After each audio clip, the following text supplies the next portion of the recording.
On est même parlé à mes proches, peut-être allez 5-6 ans après. Quand on t'insulte tous les jours, etc., c'est que c'est tellement une habitude que pour moi, en fait, je ne savais même pas que je me faisais harceler. Donc déjà, je n'avais pas posé de mots sur ça. Et aussi parce qu'en vrai, je me suis fait harceler l'année d'après où ma mère est tombée malade. Et du coup, en fait, je la voyais en fait, se battre contre le cancer et tout. Et je me disais, mais si elle se plaint pas alors elle est en train de se battre et tout, qu'est-ce que moi je vais me plaindre? Qu'est-ce que moi je vais te dire? J'osais même pas parce que elle, je la voyais ne pas se plaindre. Moi, je me faisais insulter en pleine classe. Genre, on me disait, Erasmo, t'adorais en pleine classe, tout le monde rigolait. Et les profs le voyaient, enfin, à un moment donné, ça se voit, quoi.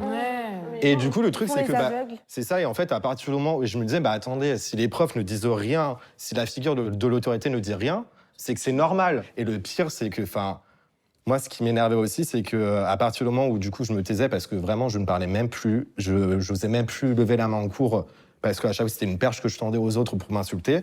Et ce qui fait que même les profs me reprochaient ça.